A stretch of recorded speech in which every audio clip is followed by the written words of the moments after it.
again. I hope you're all well. Welcome back to my channel. So I asked you guys on Instagram and Snapchat what some of your biggest fears are for going to uni. Now I'm going to make two videos, one today of me answering basically some of those fears that you've got and what I would sort of do in that situation, because obviously I share a lot of those fears too, and then I'll do a part two when I've actually gone to uni, experienced those things firsthand and whether I had done the same thing as I'm saying now. But wait, before we get started, you guys know the drill. If you're new to my channel, make sure you smash that subscribe button down below to keep up to date with all my videos, because I post weekly. We're nearly on 2,000 subscribers, guys, so make sure you're clicking that button, because as soon as I hit 2,000 subscribers, I'm dropping the next Cocktails with Pari episode. You can click right over here to see my last one, but I'm going to be doing the next one very, very soon. So without further ado, let's just jump right in. So the first fear you guys had was, what if I don't fit in with the people on my course? Now this is a fear that I really do genuinely feel, because feeling out of place or feeling like you don't belong somewhere is not a nice feeling at all. It's really difficult to actually deal with. But one thing I would like to say is it's completely different from a school situation to university, because in school, if you don't feel like you fit in, it's harder because there aren't many people, there aren't as many students. But when you go to university, it's completely different because there are so many more students. The amount of people alone doing your course will probably be bigger than the amount of people at your sixth form, generally speaking. I know that's the case for my course because I will be doing economics at the University of Warwick, hopefully. That university is really popular for economics, so I know that there'll be so many students there. And it's the same case for so many different universities. Universities have so many students, and you're forgetting that it's not just the people in your area. For example, if you're from London, people who go to your school will usually be from that borough, from that area. I live in Nottingham. The people who go to my school aren't going to be from London, are they? But when you go to university, there are people from all over the UK. Not just the UK, there are international students as well. There's people from all around the world. So more than likely, you will be able to fit in with people on your course because there are different people from different walks of life on your course. There will be so many people from everywhere, and because of that you will, I suppose, be able to feel the vibe from the different people in your course and be able to click with the people who are like you. There will obviously be people who aren't like you on your course as well, but there will be people who are like you as well. And anyway, worst comes to worst, if you really can't fit in with anyone on your course or you don't get on with anyone, universities are massive. There are so many people from so many different courses. You will be able to mingle with other people from outside your courses as well, which is why I have always sort of emphasised on extracurricular activities and joining in on societies, because that is where you'll make a lot of your friends. Now the next fear that a lot of you guys seem to have is not being able to make friends, or how can I get to mix in with new people? So very similar to what I have just said previously, don't limit yourself to the people on your course. A lot of things that I've heard from sort of my friends who are in university already is that when you move in, or sort of moving in day, moving in week, try and leave your door open. Obviously not when you leave your room, but when you're unpacking your stuff, leave your door open so that people, your flatmates basically, when they walk by, they see your door open and they think, okay, they are open to having a convo with me. So they'll walk by, see your door, come into your room, and then they'll just be like, hi, like, I'm so and so, I'm doing this course, you just start busting convo, and that's sort of how you make friends. Now don't just stop there. When you're either done unpacking or you are having a break from sort of doing your own thing, get up and go walk down your corridor and mingle with other people in your flat. If you see someone's door open, knock and introduce yourself. Hey, I'm so and so, I'm going to be doing this course, I live in that room over there, and you know, just get to know each other. That is a very good way to network. Now, during this process of talking to your flatmates and getting to know each other during the first sort of week, freshers week type of thing, more than likely these new random people will ask you out to go out with them that night. Hey, do you want to come out with us? I'm going out with these people. Do you want to come with us on this night out? Do you want to come with us to this club? Do you want to come with us to this event? This is where I would very strongly say, yes, go out. Every opportunity you get, every time someone asks you to go out with them, take that opportunity and go with them. If you feel uncomfortable going with these people, you do not have to. If you really like these people, if they seem interesting, go out. But remember, you're not just going out with them. When you go out to these events, you'll meet more people and you'll be able to make more friends there.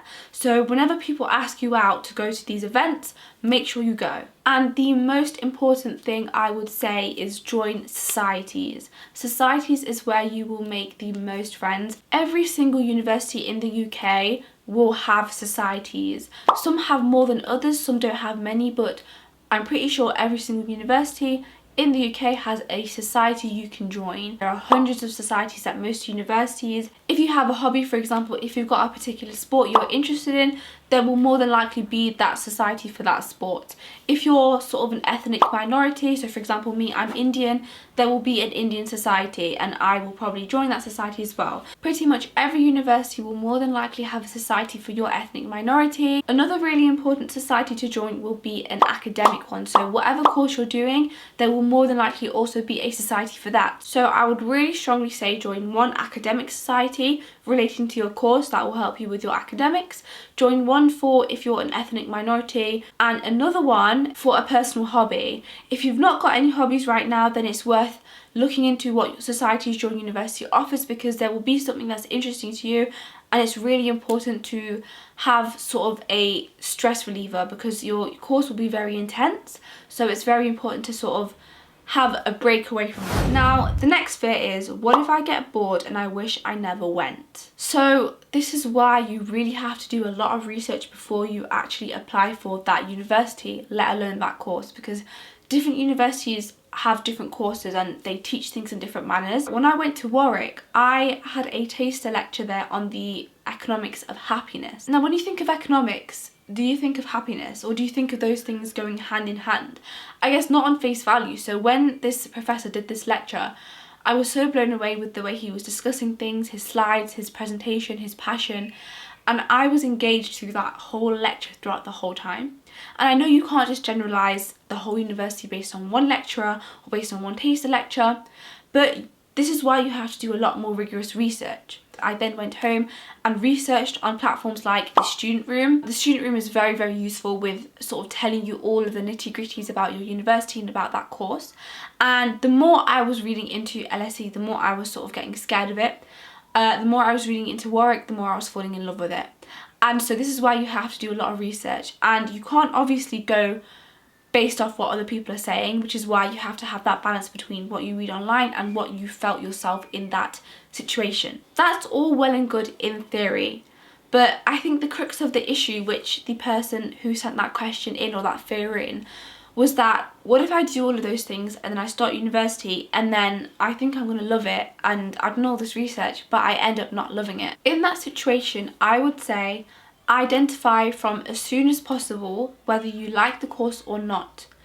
Don't force yourself for too long if you know you're not getting on with the course. Speak to your university people. It's very likely you'll be able to transfer to a similar course. It really depends on your university and how strict they are. But if it's not even a course issue, if it's a university issue in general, you don't like your university at all, in that situation, I would start doing research for other universities who are doing either the course you're doing, or if you don't like that course, then a different course. I will try and see if you can transfer as soon as possible. The quicker you realise that you don't like your university or you just don't want to be there anymore, it should be easier to transfer to a different university. There's no guarantee that another university will take you, but there are a lot of cases where people have done that. So the steps that I would do is, first of all, research, visit the universities again and again and again before you even start, just to make sure you really like it. If you don't like the course, switch courses within your university. It should be a possibility. The common theme here is if you leave things later, you will not be able to resolve the issues as easily. Identify the issue as soon as you can and then contact someone or get in touch with anyone who can help you out, and you should be fine. If you don't like the university, try and switch to a different university after doing a lot of research. Even then, the last resort will have to be dropping out, but obviously I don't recommend that. Now the next one I think is a very, very important one. It's stress and debt. Now I'm not too sure about the stress part, but I know for a fact every uni student fears debt so much, and I get it. I really do get it. I feel this on a deep level. I feel a lot better when I think about it in this way, in the sense that in the UK we have a cap on 9k, well £9,250 a year on tuition fees, whereas in the US it's crazy. But the issue is it's not just 9k a year, but then it's also your maintenance costs, so your accommodation, your food, going out. On average that should accumulate to around 16-17k a year, including your tuition costs and your maintenance, and that's a crazy amount of money to have to start your life on with such a huge loan on your shoulders. I know that the big fear about these loans is that it has to be paid back and at an interest and with all of these clauses and situations, but when you start earning, you only have to pay back your student loan, but you have to remember that you don't have to start paying back your student loan until you reach a certain threshold in terms of your income. So I'll insert a picture here of how much you have to start making in order to start paying back your loan. I think it's around 26k. But if you're not earning that much money, you don't ever have to pay your student loan back.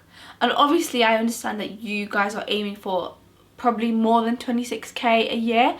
And in that situation, they only take a certain percentage of your income per year. I think it's around 9% of your income. You don't even have to worry about that. That gets taken straight away from your employer. It doesn't even go through you. So the money that you receive at the end of your salary, so at the end of the month or whatever, that is completely yours. You don't then have to go and give that to pay that back to the loan or pay that off. And if you can't pay back your loan after, let's say 35 years, I believe, it gets wiped off. So there are a lot of things that the UK has done to sort of help us students.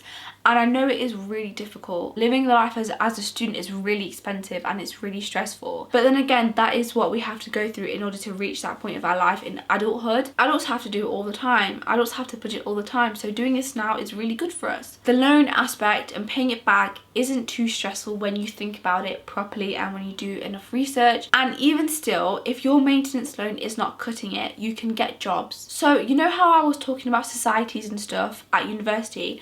Another good reason to join them is because you can actually work. So if you have a position, for example, for let's say the Economic Society, if you are the sort of chairman or if you're the manager or whatever, the university will probably pay you for doing certain things, or if you're part of a group that does volunteering work or has to go on trips. So I know my cousin, she used to go to the University of Leicester and she had to look after some school children as part of her university role, and she had to take some on a trip. And I think she received about £100 that day just for literally taking the kids on a bus to a trip, waiting in the bus, and then when they would have come back and she brought them back home basically, and she got money from it.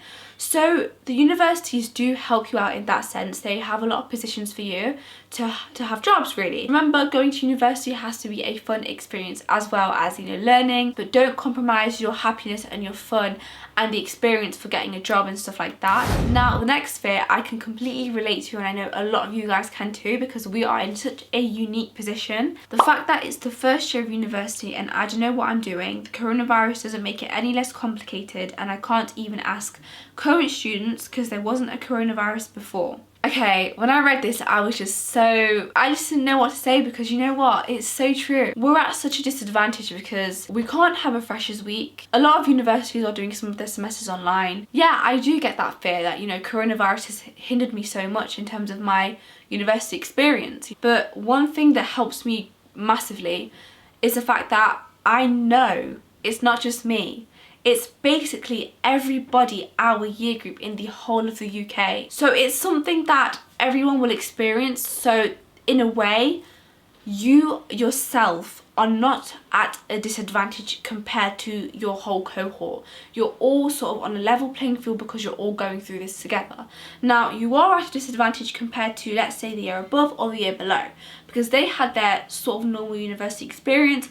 Obviously, the year above missed out on half of their year basically, but they got to have their normal sort of networking, socializing, freshers, seminars, lectures, stuff like that. I like to think of the positives in these situations, because I know that if I start thinking about the negatives, I will go down a very deep, dark, negative, horrible spiral. That's no good for my mental health, so I would not suggest this at all. Try and think about the good things in the sense of, if I can't socialise, then I'm going to be confined to my flatmates. Usually there'll be about 8 or 9 up to even 14 people in a flat with you. That means that you'll become a lot closer to the people in your flat. You'll be able to socialise in that sense. So although you can't go out, I guess you can have flat parties in your own sort of little flat, in your own rooms. You can have prees as well in your room. There are a lot of ways to get out of these situations. Now, I know there's not much that I can say in terms of the coronavirus, because it's really not out of our hands. But one thing I can say is there is no point worrying about something that is out of your hands. That's the best thing, or one of the best things I've ever learned, because worrying about things that are out of your control, it just puts you in a very bad mental state. Try and keep yourself busy as well. So in terms of managing your stress, this is why I said it's important to have your own hobby or join a society, which is like either a sports or something that's your personal hobby, because that's your sort of stress relief from everything else going on in the world. That's it for today, guys. I really hope you enjoyed this video. If you did, be sure to leave a huge thumbs up and smash that subscribe button down below. I'll see you in next week's video, but make sure you get me to 2,000 subscribers. Bye.